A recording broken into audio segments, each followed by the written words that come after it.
Tchadiens, crions notre joie. Il est minuit. Je proclame solennellement que le Tchad est indépendant et souverain.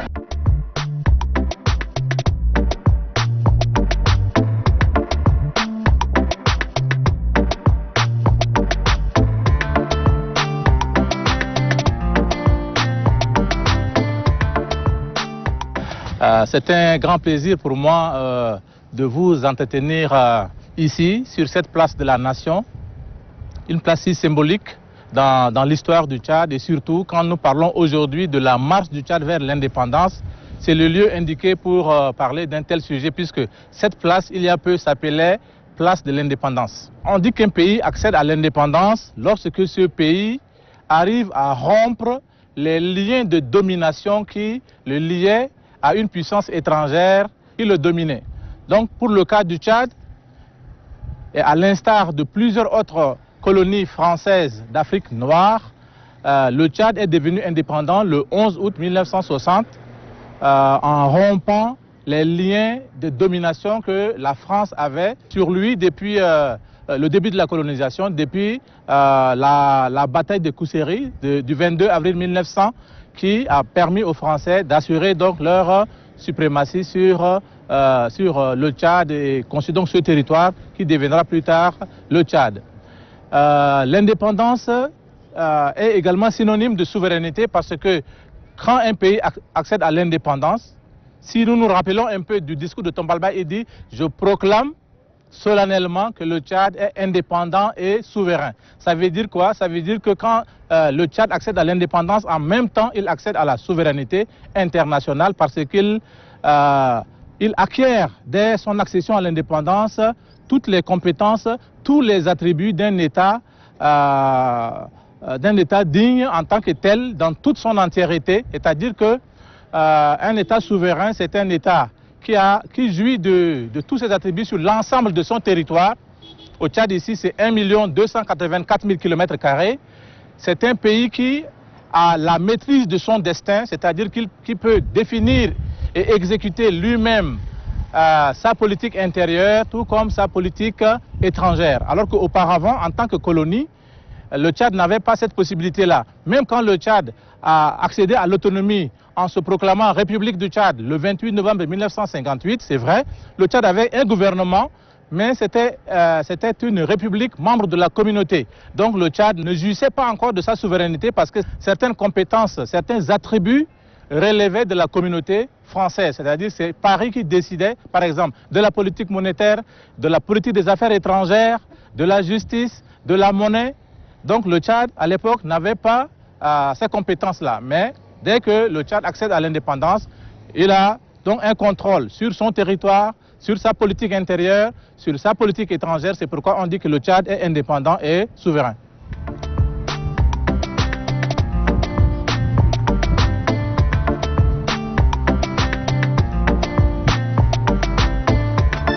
Le Tchad avait ce droit de disposer de lui-même en tant que territoire indépendant et souverain. Et en même temps, la notion d'indépendance et de la souveraineté accorde à la République du Tchad la voie qu'elle pouvait choisir sur le plan international pour s'autodéterminer. Et en dernier ressort, la République du Tchad étant indépendant et souverain, pouvait également intégrer le concert des nations. Ceci étant, après le 11 août 1960, après le discours du ministre français André Malraux et du premier président tchadien François Ngarta Tombalbaye, le Tchad a adhéré systématiquement le 20 septembre 1960 à l'Organisation des Nations Unies. S'en est suivi aussi le choix d'adhérer à une organisation au niveau continental, c'est-à-dire l'ancêtre de l'UA qui était l'Organisation de l'Unité africaine en 1963, et le Tchad pouvait s'autodéterminer, choisir sa voie royale sur le plan international et s'auto-gérer en tant qu'une entité, une république sur la scène internationale. Cette accession à l'indépendance est le fruit d'un long processus qui a commencé donc en 1944 à la conférence de Brazzaville. La conférence de Brazzaville de 1944, de février 1944, constitue donc la première étape et constitue les premiers jalons de la marche du Tchad vers l'indépendance. Parce que lors de cette conférence, beaucoup de décisions importantes ont été prises dans le sens de l'évolution politique, sociale et économique des colonies. Pour récompenser en quelque sorte la participation des Africains à la Seconde Guerre mondiale, il faut élever leur niveau de vie, élever leur niveau d'éducation, leur donner les droits politiques. Et c'est ainsi que les recommandations adoptées à la conférence de Brazzaville ont été traduites dans les actes à travers la constitution de 1946. Donc 1946 constitue la deuxième étape, c'est la constitution qui a institué l'Union française. Donc l'Union française de 1946 constitue donc la deuxième étape et à partir de l'adoption de cette constitution, plusieurs décisions ont été prises. Il y a par exemple le droit à la création des partis politiques. C'est à partir de là que la vie politique a commencé dans les territoires ou les colonies d'Afrique noire française. Donc au Tchad ici, on a créé les deux premiers partis politiques en 1946. C'est d'abord l'Union démocratique tchadienne, UDT, et de l'autre côté, le Parti progressiste tchadien, PPT. En même temps, en 1946, des élections ont commencé à être organisées ici, alors qu'auparavant, il n'y avait pas d'élection. Donc, la première élection était l'élection législative qui consistait à désigner un représentant, un député du Tchad à l'Assemblée nationale française. D'autres élections ont eu lieu pour mettre sur pied un conseil représentatif qui est l'ancêtre de l'Assemblée législative puis de l'Assemblée nationale du Tchad. Vous voyez, c'est à partir de 1946 qu'un embryon donc, de vie parlementaire a commencé. C'est à partir de 1946 que la vie politique a commencé à partir de la création des partis politiques. Il y a eu aussi des syndicats qui ont été créés. Voyez-vous? Donc, la vie politique tchadienne a commencé par connaître une transformation profonde à partir de la deuxième étape qui est 1946. Il va falloir attendre 10 ans après, c'est-à-dire de 1946, il va falloir attendre 1956 pour que une loi dite loi Gaston Defferre ou loi cadre ait été votée en juin 1956 en France. Et cette loi qui constitue donc la troisième grande étape a permis au Tchad de connaître une évolution encore plus significative. C'est-à-dire que l'ancien conseil représentatif qui est l'ancêtre du Parlement devient une assemblée territoriale avec un pouvoir législatif.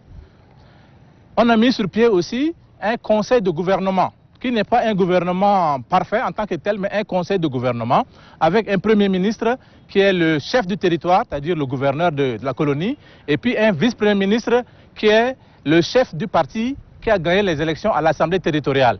Et ce vice-premier ministre, c'est Gabriel Lisette, le fondateur du parti progressiste tchadien, qui devient donc vice-premier ministre du Tchad en 1956. Et en 1957, il forme donc son gouvernement. En mai 1957, il forme un gouvernement. Et 2 ans après, en 1958, le général de Gaulle arrive au pouvoir. Et lui, il décide d'accélérer encore le processus d'évolution vers l'indépendance. Donc la décolonisation s'accélère et en 1958, un référendum a été organisé. Les territoires qui votent oui accèdent au statut de communauté. Les territoires qui disent non deviennent automatiquement indépendants. Et en Guinée-Conakry, le non l'a emporté et la Guinée a accédé automatiquement à l'indépendance, alors que dans tout le reste de l'Afrique, c'est le oui qui l'a emporté, y compris le Tchad. Donc le Tchad est devenu une république, membre de la communauté franco-africaine le 28 novembre 1958. Et à partir de là, l'évolution vers l'indépendance s'accélère encore, puisque 2 ans plus tard seulement, la plupart des colonies ou des territoires africains membres de la communauté accèdent à l'indépendance et le Tchad, à son tour, a accédé à l'indépendance le 11 août 1960.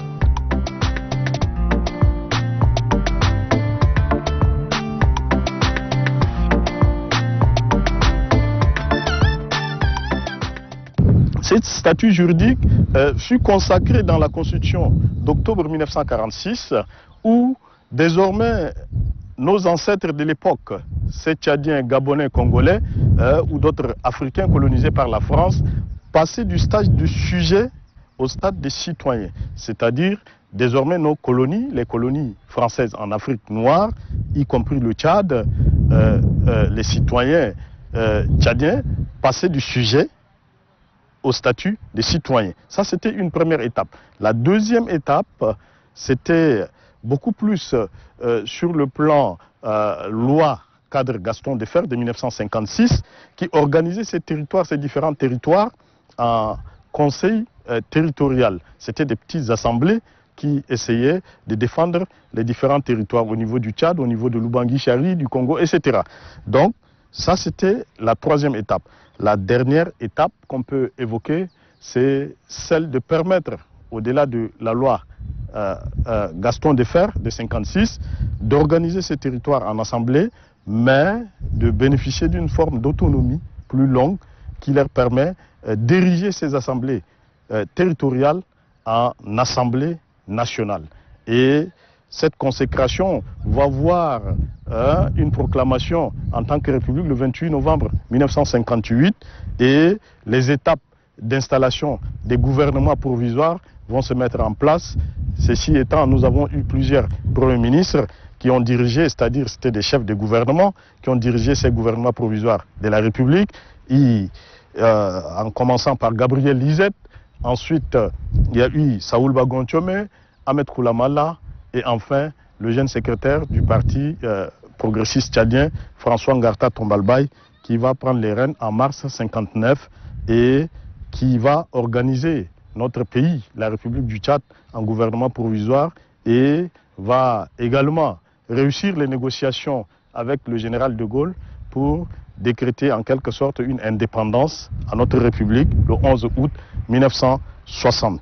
S'agissant des acteurs de la marche du Tchad vers l'indépendance, il convient de préciser d'entrée de jeu que à cause d'une scolarisation tardive, le Tchad souffrait d'une carence de cadres au cours des années 1960. Donc, lorsqu'a sonné l'heure de se battre pour accéder à l'indépendance, c'était un étranger, c'était un Français noir, si je puis dire, en la personne de Gabriel Lisette, qui avait fait son apparition sur la scène politique tchadienne et qui avait dominé de sa silhouette toute la vie politique tchadienne de 1946 à 1960. Voilà. Gabriel Lisette était envoyé, affecté au Tchad comme chef de territoire, pardon, chef de département dans le Logone, à Moundou. Et puis finalement, il a vu que les Tchadiens, qui sont ses frères de race, n'ont pas un leader digne de ce nom, de la carrure de Houphouët-Boigny, de Senghor ou de Modibo Keïta. Alors il s'est dit, mais mieux vaut se mettre au service de ses frères de race que de servir l'ordre colonial. C'est ainsi que Gabriel Lisette a émergé donc sur le plan local comme une figure majeure. Donc le premier acteur de la marche du Tchad vers l'indépendance, c'est Gabriel Lisette, fondateur du Parti progressiste tchadien. Gabriel Lisette a été député du Tchad à Paris. Ensuite, il est devenu vice-premier ministre du conseil de gouvernement en 1957. Il est en même temps maire de Fort-Lamy à partir de novembre 1956. Et puis Gabriel Lisette a été renversé par une motion de censure à l'Assemblée en février 1959. Saoulba Gonchome, qui était le deuxième premier ministre du Tchad après Gabriel Lisette. Ensuite, un mois plus tard, il a été renversé et remplacé par Ahmed Koulamala. Ahmed Koulamala a dirigé le pays pendant 11 jours juste. À son tour, il a été renversé par une motion de censure. Donc vous voyez, dès le début, le Tchad est entré dans une instabilité politique assez conséquente. Et le quatrième premier ministre à être élu, c'est, par l'Assemblée bien sûr, c'est François Tombalbaye en mars 1959. Donc on voit là les têtes d'affiche. Il y a d'abord Gabriel Lisette, Saoulba Gonchome. Saoulba, avant de devenir Premier ministre, était président de l'Assemblée législative du Tchad. Ça, il faut le préciser. Et puis, il a été renversé un mois plus tard et remplacé par Koulamala, qui était il était membre fondateur de l'Union démocratique tchadienne, UDT, en 1946. Et après, il a fait une dissidence pour créer le MSA. MSA, c'est le mouvement socialiste africain. Mais à son tour, il a été renversé 11 jours seulement après son arrivée parce qu'il était contesté de toutes parts et remplacé par Tombal Bay, qui était un lieutenant de Gabriel Lisette. Alors, en dehors de ces 4 têtes d'affiche, il y a d'autres personnalités très importantes, d'autres figures importantes. Je dirais, au niveau du parti progressiste tchadien, il y a François Tombal Bay, bien entendu, il y a Tourangaba, il y a Dounia Mark, il y a bien d'autres jeunes pousses qui ont émergé en 1959. Il y a aussi Alaou Taher, qui était président de l'Assemblée législative du Tchad à partir de juin 1959, qui a marqué vraiment de manière très conséquente la vie politique à cette époque-là. Et du côté de l'UDT, il y a eu plusieurs scissions qui ont abouti à la formation de plusieurs partis politiques comme l'Action socialiste tchadienne, le Parti socialiste du Tchad, le groupement des indépendants et ruraux GIRT du Tchad, plein de partis. Il y a aussi l'UDIT, Union démocratique des indépendants du Tchad. Donc tous ces partis-là étaient animés par plusieurs figures. Entre autres, je peux citer Jean-Baptiste, qui est un métis franco-tchadien. Jean-Baptiste, il y a Djibril Keral, il y a Abou Nassour, Adoum Tchéré. Ils sont nombreux en fait, ils sont nombreux ces figures-là. Et donc ce sont ces personnalités-là qui ont œuvré. Je citerai aussi quelqu'un comme Abba Siddiq, qui était Abba Siddiq Koukou, qui deviendra plus tard le leader du Frolina, était un membre fervent, fondateur du Parti progressiste tchadien. Il y avait aussi des femmes, parce qu'on pense que la marche du Tchad vers l'indépendance, c'est l'histoire seulement des hommes, mais au sein du Parti progressiste tchadien, il y avait déjà à l'époque une section féminine dirigée par Kaltouma Ngembang et par Hadji Alime Bit Oumar, qui était une institutrice, et puis Kaltouma Ngembang était déjà très engagé dans les rangs du Parti progressiste tchadien et avait activement milité aux côtés des hommes. Voilà. Mais il y a cette liste des personnalités, des acteurs principaux que j'ai cités ici, c'est une liste non exhaustive. Je citerai aussi, si vous voulez bien, Ahmed Kotoko, Abdrahim Jalal, voilà, qui étaient également des figures très importantes qui ont œuvré donc aux côtés des autres pour l'accession du Tchad à l'indépendance. Et pour préciser encore, par exemple, en 1960, quand le Tchad a accédé à l'indépendance, ce n'est pas seulement Tombal Bay qui était aux premières loges. Il y a Alaou Taher en tant que président de l'Assemblée législative qui était à ses côtés partout lors de la signature des accords de coopération, lors de la négociation du transfert des compétences de la métropole vers la jeune République. Ce sont donc ces personnalités-là, appuyées par les autres, qui ont œuvré donc pour l'accession du Tchad à l'indépendance. Les principaux acteurs qui ont conduit le Tchad vers son indépendance du 11 août 1960 étaient nombreux.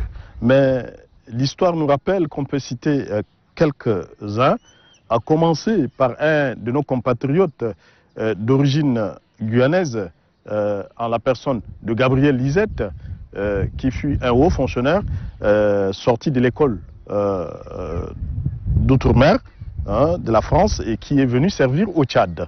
Ses compatriotes de l'époque d'origine antillaise a lancé un parti politique qui s'appelle le PPT RDA. C'était la section du Rassemblement démocratique africain créée par les pères africains de l'époque comme Félix Houphouët-Boigny, Ahmed Sékou Touré, etc. Modibo Keïta et autres. Donc, la section du RDA au Tchad s'appelait le PPT. Et ce PPT, Gabriel Lisette ne l'a pas lancé seul. Il était accompagné de Tchadiens comme Tourangaba et un autre Tchadien qui va finir par nous gouverner, être le premier président, c'était François Ngarta Tombal Bay. Ça, c'est du côté PPT RDA qui s'est organisé en tant que premier parti politique au Tchad. Vous avez également un autre chef de parti politique qui s'appelle Saoulba Gonchome. Saoulba Gonchome avait créé ce qu'on appelle le groupement des indépendantistes ruraux tchadiens, le GIR, qui était aussi un parti politique reconnu sur la scène nationale. Il a conquis un peu l'Assemblée territoriale de l'époque pour être le chef du gouvernement, où il a mis un mois, jour pour jour, avant d'être renversé par une équipe des députés. Rappelons aussi qu'on avait seulement 65 députés qui siégeaient, dont 16 Européens, et le reste était des Tchadiens de souche. Par conséquent, au-delà de Gabriel Lisette, d'origine guyanaise, Tourangaba et Garta Tombalbaye, qui étaient des Tchadiens de souche, vous avez Saoul Bagonchome, un Tchadien également de souche, l'ancien Gong de Léré, et vous avez Ahmed Koulamala, qui a créé aussi un parti qui s'appelle le Parti Socialiste pour l'Indépendance du Tchad, le PSIT. Donc Ahmed Koulamala, c'est ce cadre tchadien a pu mettre son parti politique. Également, il a pu conquérir l'Assemblée nationale, être chef du gouvernement provisoire de la République pendant une douzaine de jours. Enfin, vous avez aussi d'autres acteurs tchadiens qu'on ne peut pas peut-être rappeler tous, mais qui ont contribué vraiment à l'éclosion ou de la marche du Tchad vers l'indépendance.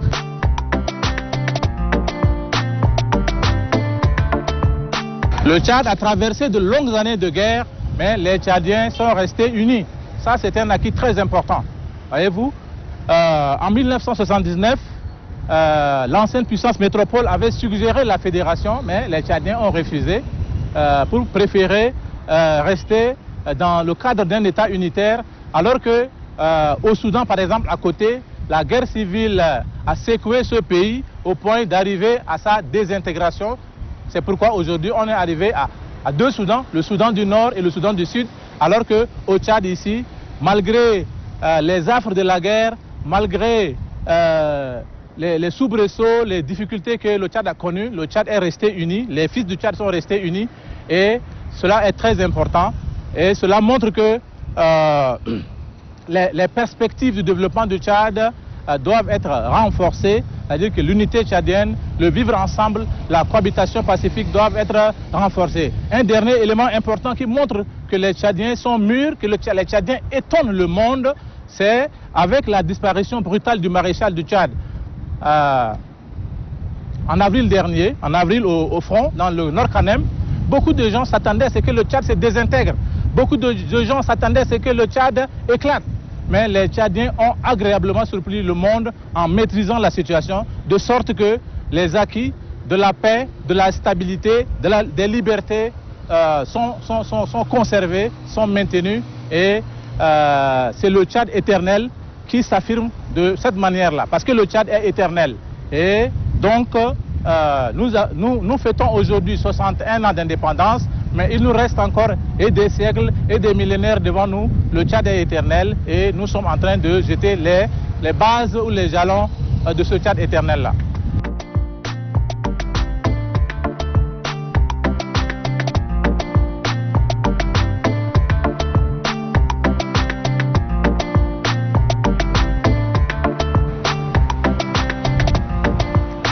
Bonjour monsieur le coordonnateur. Bonjour docteur Ousmane. Merci. Vous allez bien, j'espère. Ça va et vous? Merci, ça va. Merci. Ok.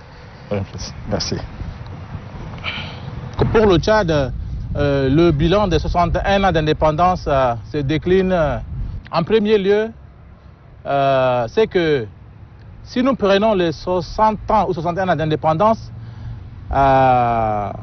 nous avons 30 ans de régime ou de succession de régimes autoritaires, de régimes dictatoriaux, de 1960 à 1990. Et depuis 1990, donc depuis 30-31 ans, le Tchad vit sous un régime de démocratie. Le Tchad vit l'ère de la liberté. Donc voilà un peu le côté négatif et le côté positif de l'évolution politique du Tchad pendant ces 60 ans.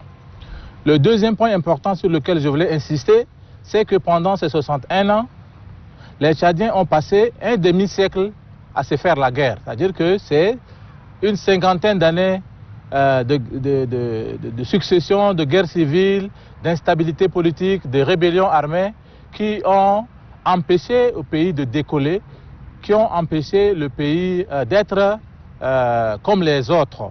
Et c'est seulement depuis une dizaine d'années que le Tchad a commencé par se réveiller en quelque sorte et essayer de rattraper les autres. De sorte que le Tchad, qui auparavant était considéré comme un pays des guerres interminables, des guerres sans fin pendant une cinquantaine d'années, devient aujourd'hui un havre de paix et de stabilité. C'est-à-dire que les Tchadiens ont renoncé maintenant aux guerres perpétuelles pour se concentrer sur le développement du pays, d'où le retour de la paix, le retour de la stabilité. Mais il s'agit d'une paix et d'une stabilité qui sont encore précaires et qui demandent à être consolidées. Voilà les deux points que j'aimerais citer par rapport au bilan politique. Je voudrais évoquer, moi, sous l'angle social. Vous voyez, nous sommes un pays qui, dans les années 60, n'avait pas une administration bien étoffée. C'est-à-dire qu'il n'y avait pas de Tchadiens qui avaient poussé des études. À l'époque, les historiens sont là, peuvent nous rappeler, on avait 2 cadres tchadiens qui étudiaient à l'université de Paris, en la personne de feu Adou Maurice El Bongo et feu Joseph Brahim Seyid, qui étaient les 2 juristes. Il y avait peut-être quelques médecins, 1 ou 2, et 60 ans ou 61 ans après, aujourd'hui nous avons plein de cadres dans tous les domaines et dans toutes les sciences. Si nous recensons aujourd'hui notre administration sur le plan fonction publique et dans les critères sociaux, ça répond à un critère d'abord de l'OIT, et nous avons cette possibilité d'avoir des cadres au point où aujourd'hui on parle des diplômés chômeurs, des gens qui ont des diplômes mais qui n'ont pas accès à un travail. Il y a cette saturation-là. Vous voyez, de 2 cadres ou moins de 10 cadres, nous sommes aujourd'hui à près de 100 000 cadres dans notre fonction publique. Ça, c'est le bilan sur le plan social que je voudrais soulever. Sur le plan politique, comme l'a soulevé mon ami Arnaud, nous avons connu des soubresauts. Voyez-vous, ce n'est pas parfois de notre faute. Quand vous étudiez l'histoire de ce pays, déjà, l'appel du 18 juin 1940 du général de Gaulle impacte et continue d'impacter notre fonctionnement en tant qu'État et même la psychologie des Tchadiens. Regardez, l'appel du 18 juin 1940, c'est les Tchadiens qui avaient répondu en premier à travers le gouverneur noir Félix Eboué, et de Gaulle est revenu quelques années au sortir de la Seconde Guerre mondiale pour remercier les Tchadiens et demander à son ministre de la Culture de l'époque, André Malraux, lorsqu'il lisait son discours pour nous remettre les clés de cette République, aux côtés du président Garta Tombalbaye, soulever plus la question des guerres ou la question des reconnaissances de la France vis-à-vis des Tchadiens. Vous voyez, nous étions impactés déjà sous l'angle identité de guerre. Notre identité est déjà marquée comme des hommes braves, des hommes courageux qui peuvent aller au front et aller conquérir d'autres territoires. Et vous allez voir que jusqu'à présent, cela reste dans notre identité parce que nous sommes allés sauver le Mali, nous avons sauvé peut-être des États voisins comme le Nigeria, le Cameroun, le Niger, etc. Donc ça, c'est le côté un peu positif, mais moi, à mon avis, en tant que juriste, je trouve que cela est négatif parce que chaque peuple, mon cher ami Arnaud, a son identité. Et l'identité tchadienne, c'est des hommes braves, c'est des hommes qui aiment faire la guerre. Pourquoi ne pas développer, si nous parlons de bilan sur le plan politique, sociologique, pourquoi ne pas développer une autre identité, une autre forme d'identité, ce bilan-là.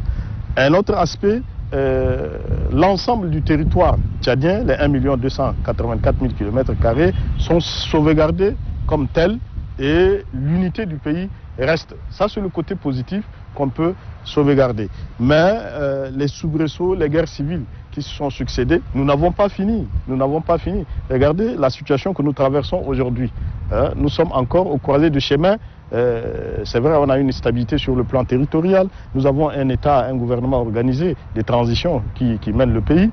Mais les Tchadiens ne sont pas encore sortis de l'ornière. La question de nos institutions, de notre stabilité en tant que pays de l'Afrique, applaudie par nos frères d'autres Africains qui croient que les Tchadiens sont des hommes braves, des hommes courageux qui peuvent mener un État, mais au niveau intérieur, nous avons de sérieux problèmes. Une instabilité sur le plan institutionnel qui règne encore Donc cela fait partie de notre bilan, 61 ans après, où pendant que des États comme le Bénin, le Sénégal organisent des élections par rapport à un débat politique, un gouvernement s'installe, nous sommes encore au croisé de chemin et notre institution est à refaire.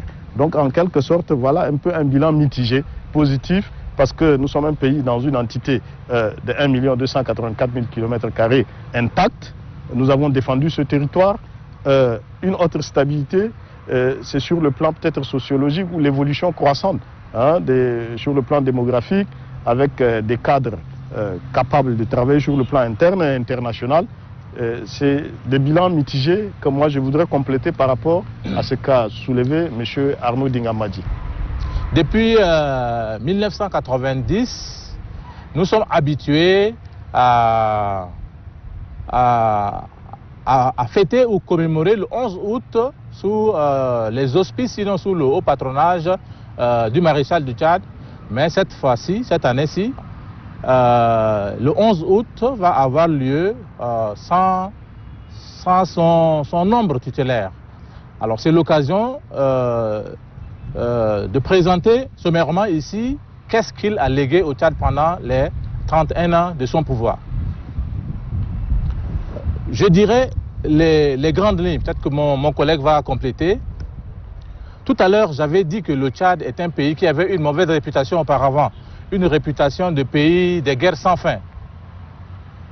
C'est grâce à l'abnégation, c'est grâce au sacrifice du maréchal du Tchad que le Tchad a changé de réputation, a changé positivement de réputation pour être appelé aujourd'hui un havre de paix, un havre de stabilité. Et ça, c'est un point très important, parce qu'auparavant, les Tchadiens étaient dénigrés parce qu'on disait que c'est des gens qui n'aiment que la guerre, la guerre, la guerre, la guerre.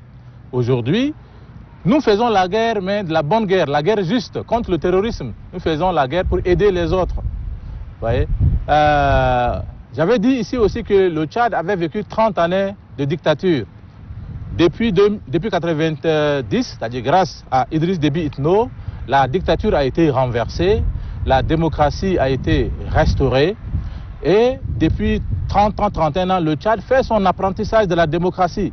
Vous savez, souvent on critique le Tchad en matière de gouvernance, mais moi je dis que la démocratie c'est un apprentissage. Ce n'est pas en 10 ans, en 20 ans qu'on peut parfaire le niveau de la démocratie. Il faut du temps. Même les grands pays qui se disent démocratiques là ont des insuffisances dans leurs institutions. Le cas des États-Unis, récemment sous Donald Trump, tout le monde entier est témoin de ce qui s'est passé aux États-Unis. Vous voyez, pourtant, les États-Unis sont une grande puissance démocratique. D'accord? Donc la démocratie, c'est quelque chose qui s'apprend et je pense que le Tchad va consolider, s'enraciner dans sa démocratie pour devenir aussi un modèle de démocratie au cours des années à venir. Je titrerai aussi l'émergence diplomatique du Tchad. Vous savez, auparavant, on disait à l'époque coloniale que le Tchad c'est la Cendrillon de l'AF. Cendrillon, c'est-à-dire c'est un pays méprisé, qui ne valait rien. Au cours des années 70, on dit que le Tchad c'est un État néant.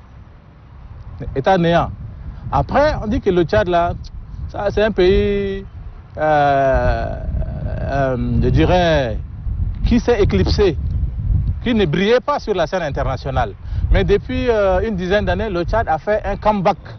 Un comeback, c'est-à-dire un retour triomphal sur la scène internationale. On voit le Tchad rayonner en Afrique centrale ici à travers la CEMAC, à travers la CEAC. Vous savez, on avait des Tchadiens qui étaient aux commandes de la CEAC. D'abord l'ancien Premier ministre Gelendouxia, ensuite l'ancien ministre Ahmad Alami qui avait dirigé la CEAC. Nous avons Abbas Mamad Toli qui est gouverneur de la BAC. Vous voyez, donc ça, ce sont des postes que les Tchadiens n'ont jamais occupés auparavant. Au niveau de l'Union africaine, le Tchad a occupé la présidence de l'Union africaine sous l'autorité du président Déby. Nous avons pu placer un de nos compatriotes en la personne de Moussa Faki à la présidence de la commission. Ça, ce sont des choses extraordinaires. Ce sont des grandes premières parce que le Tchad n'a jamais connu ça auparavant. Au niveau international aussi, le Tchad est présent. Nous avons dirigé le Conseil de sécurité en tant que membre non permanent en 2014 14-15, je pense. D'accord? Et ça, c'est un honneur vraiment incroyable. Et nous avons pu avoir nos cadres comme représentants du secrétaire général de l'ONU, Mohamed Saleh Anadif. Nous avons l'ambassadeur Brahim Taha comme secrétaire général de l'OCI. Nous avons bien d'autres hauts cadres tchadiens qui rayonnent maintenant à travers le monde, et tout ça, c'est à mettre à l'actif du maréchal du Tchad. Au-delà de l'aspect possession de richesses sous l'angle naturel, l'exploitation de ces richesses-là, on peut le mettre à l'actif aussi du feu maréchal Idriss Déby Itno, qui aujourd'hui, dans les 61 ans, il y a eu 2 présidents qui ont battu le record. Tambalbaye avec 15 ans et le maréchal avec 31 ans. Disons, les deux ont gouverné 46 ans ce pays. Et dans leur gouvernance, on peut dire que Tambalbaye avait déjà osé pour essayer de relever le niveau économique de ce pays, mais malheureusement, il est parti à la fleur de l'âge. Et puis, ceux qui l'ont succédé n'ont pas su prendre l'affaire en main. Nous avons connu des guerres qui ont empêché, comme vous l'avez soulevé tout à l'heure, l'instabilité ne peut pas favoriser le développement. Et donc, le maréchal, feu maréchal Déby, disait la sécurité, c'est la source du développement. Parce qu'il justifiait pourquoi, à un certain moment, le budget de l'armée ou de la sécurité était l'un des budgets qui arrivait en tête de tous les départements au sein du gouvernement. Donc pour lui, la condition clé même du développement, il fallait stabiliser, c'était la sécurité. Oui. Et ce qui justifiait l'achat d'armes à partir des ressources que nous avons, l'exploitation du pétrole de Doba, dont il s'est battu corps et âme pour obtenir cette exploitation. Un autre aspect, on peut dire aujourd'hui, nous avons des opérateurs économiques qui essayent de participer, et nous avons un patronat qui essaye également de relever notre niveau de l'économie, et ceci est quand même au degré de l'évolution que nous avons connue par rapport à l'instabilité sur le plan sécuritaire que nous avons également connue. Vous voyez, on n'a pas fini. Après les guerres fratricides, on a aujourd'hui des guerres de terrorisme que nous faisons face depuis une dizaine d'années. Donc ça, c'est un bilan qu'on peut dire qui va teinter à demi-mot notre niveau économique. Mais sur le plan également de l'actif qu'il faut mettre pour le maréchal, le feu maréchal, c'est que dans sa gouvernance de 31 ans, aucun centimètre du territoire national n'a été cédé à quiconque. Vous voyez, quand il est entré triomphalement en décembre 90 à N'Djamena, chassant l'ancien président Hissène Habré, monsieur le feu général Déby a pu, maréchal autant pour moi, a pu quand même consolider l'intégrité du territoire, l'unité nationale, et nous sommes à 2 pas d'un immeuble qui marque déjà l'histoire de notre pays, dont il a lancé la fameuse conférence nationale souveraine pour un dialogue qui a permis aux Tchadiens de jeter les bases d'une institution solide, et d'une manière ou d'une autre, nous pouvons aujourd'hui mettre à son actif. Et je sors de ce bilan économique, bilan politique, pour en appeler les autorités de la transition, solliciter en tant que Tchadiens qu'ils prennent l'exemple du feu maréchal Déby. Nous discutons aujourd'hui, l'opinion publique parle d'un dialogue, je ne sais pas qui se dessine à l'horizon, si on peut copier l'exemple du maréchal pour offrir un dialogue en bonne et due forme aux Tchadiens, je crois que nous allons faire plus. Nous allons faire plus en ce sens que permettre à l'ensemble des forces vives de la nation de discuter et nous permettra de rendre encore plus beau notre bilan sur le plan politique. Et puis, je voudrais conclure également en disant, vous avez cité un peu notre effort sur le plan diplomatique, à l'actif toujours de feu maréchal Idriss Déby Itno, où nous avons des cadres aujourd'hui qui gèrent des institutions au niveau international, Moussa Faki, Abbas Toli, Ahmad Alami, Anadif et autres. Je voudrais à ce niveau également appeler à nos autorités, puisque l'administration étant une continuité, la gouvernance également, qu'on pense un peu à une diplomatie culturelle. Vous voyez, c'est la partie, on ne peut pas tout dire que tout est beau. Il y a une partie, voilà, le soft power, c'est que aujourd'hui, vous prenez des petits pays comme le Togo, quand vous dites le Togo, on vous parle des Adebayor, on vous parle de Toufan. C'est un groupe musical qu'on peut retrouver partout dans le monde. Ils font partie de la world music hein, dans le monde. Quand vous montez dans un avion, vous choisissez Afrique, vous allez trouver le groupe Toufan. C'est une forme de diplomatie, hein, une intelligence que nous également pouvions le faire. Vous prenez le Cameroun, vous parlez du Cameroun à un Italien, un Européen, il va vous parler des Eto'o, des Roger Mila, on va vous parler des musiciens phares. Donc c'est ce qui manque à notre niveau. Nous avons une diplomatie culturelle et à ce niveau-là, on ne va pas dire tout que nous avons réussi, mais c'est ce qui nous manque. Donc sur le plan footballistique, il faudrait, après Ndoram Jafé, nous n'avons pas eu un joueur talentueux tchadien en Europe, hein, dans les grands championnats. Également, ça c'est des choses que nous invitons indirectement nos autorités. S'il faut compter nos bilans en 61 années, il faudrait également penser pour rendre plus réluisant notre bilan sur le plan sociologique, économique et politique. Donc la culture est très importante aussi et peut servir à faire rayonner un État dans son bilan total. Vous savez, Dieu aime bien le Tchad. Le Tchad, c'est un pays béni de Dieu. Ça, c'est vrai, parce que je faisais tantôt allusion aux richesses du sous-sol. C'est ça. Nous avons aussi le capital humain qui est là. Maintenant, comment faire pour que les Tchadiens puissent développer ce pays, pour qu'il rayonne, qu'il devienne la perle du Sahel ou de l'Afrique centrale, ou la grande puissance économique dont j'ai parlé? Ça veut dire qu'il faut ceci. Pendant les 61 ans, nous avons raté quelque chose, c'est-à-dire c'est la construction du sentiment national ou de l'unité nationale. C'est vrai, nous vivons dans un seul territoire, c'est vrai, mais le sentiment ethnique est plus fort que le sentiment national. C'est vrai. Donc, il faut créer une nouvelle tchaditude. Il faut inculquer aux gens un nouvel idéal de Tchad que nous voulons. Cela passe par l'école. Cela passe par l'école avant tout. On doit travailler sur l'esprit de nos enfants à l'école. Or, notre école est en crise. Donc, il faut d'abord repenser l'école tchadienne pour qu'elle soit un outil de développement, un outil de transformation. Il faut s'appuyer sur la culture.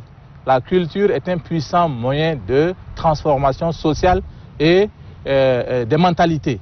Si nous prenons appui sur l'école et la culture, qui sont d'ailleurs deux faces d'une seule monnaie, nous allons pouvoir transformer la mentalité des Tchadiens. Parce qu'il ne s'agit pas seulement d'investir dans les infrastructures, il ne s'agit pas seulement d'exploiter les richesses du sous-sol et puis tout sera bien. Il faut travailler sur le capital humain. Ça, c'est très important. Vous voyez, les enfants ont perdu le niveau aujourd'hui. Auparavant, on parlait de baisse de niveau. Maintenant, c'est une absence de niveau. Donc, il faut vraiment repenser l'école tchadienne. Et cette école-là va fabriquer des citoyens conscients de leurs droits et de leurs devoirs, des Tchadiens travailleurs. Et ça va aussi fabriquer des gens qui s'aiment entre eux comme Tchadiens, qui regardent dans la même direction. Et nous allons voir que le Tchad va briller de mille feux d'ici 50 ans. Quand on va revenir pour fêter le 100e anniversaire, si on est encore là, vous allez voir qu'on va fêter le centenaire de l'indépendance du Tchad en tant que grande puissance. Vous avez fait allusion à l'éducation, investir dans l'humain. Prenons un exemple au niveau africain. Vous voyez le président Senghor. Hein? À l'indépendance du Sénégal, le président Senghor est un homme de culture, un littéraire, qui a mis les deux faces de la monnaie dont vous avez fait allusion, c'est-à-dire l'éducation et la culture. Et aujourd'hui, on peut dire que les Sénégalais ont un sentiment purement national. Laissons les Blancs, laissons l'Occident. Copions sur nos frères africains. Copions sur nos frères africains des États qui ont réussi. Regardez aujourd'hui en matière de ressources humaines. Après les indépendances, dans les années 70, ça veut dire les hauts cadres fonctionnaires internationaux, c'est que vous avez que des Sénégalais qui agissaient au niveau du système des Nations Unies, au niveau de l'OUA, la Banque africaine de développement, un peu partout. C'est parce que Senghor a pensé qu'il fallait faire de la culture et de l'éducation quand même un levier essentiel du développement du Sénégal. Vous voyez, c'est un exemple vivant qu'on peut encore prendre et tirer les leçons et appliquer chez nous au Tchad. Donc la question d'avoir des richesses est une chose, mais sans cette richesse-là, il y a des États qui ont investi dans l'humain, dans l'éducation, dans la santé et qui réussissent. L'exemple, c'est le Sénégal. Le Sénégal n'a pas de pétrole. Je pense que c'est là quelques années qu'ils ont commencé à découvrir, mais sinon c'est un État au sous-sol très pauvre. Mais ils ont un niveau de vie qui nous dépasse, un niveau de civilisation qui est au-delà de notre. Et puis le sentiment national, il reste comme tel. la culture sénégalaise est développée, le football, le sport, et un peu partout. Donc ça fait partie de l'identité. Et prenons le bon exemple sur les pays africains, copions et appliquons chez nous. Et je pense que nous allons aussi réussir. Comme le disait M. Dingamadi Arnaud, si demain le Tchad doit célébrer, c'est le 100e anniversaire de son indépendance, il faudrait que nous comptons avec ces bilans-là, de ces deux phases, investir dans l'humain, investir dans la santé, investir dans la culture, et je crois que ça serait à peu près complet. Ok. Merci beaucoup, monsieur. C'est l'ex-coordonnateur. Oui, de la maison des patrimoines culturels du Tchad. Nous gardons de vous encore un souvenir. Oui. À la télévision nationale, vous n'avez cessé de rappeler à nos concitoyens tchadiens l'histoire de ce pays. C'est à travers vous d'ailleurs que j'ai appris le mot Tchad, d'où il vient. L'origine du mot Tchad. L'origine du mot Tchad, Tchadou. Tchadou, voilà, c'est ça. Un vocabulaire puisé dans le lac Tchad. Exactement. Merci et nous sommes très fiers de cet effort. Merci beaucoup. Merci beaucoup. Merci, voilà. Merci, Ok.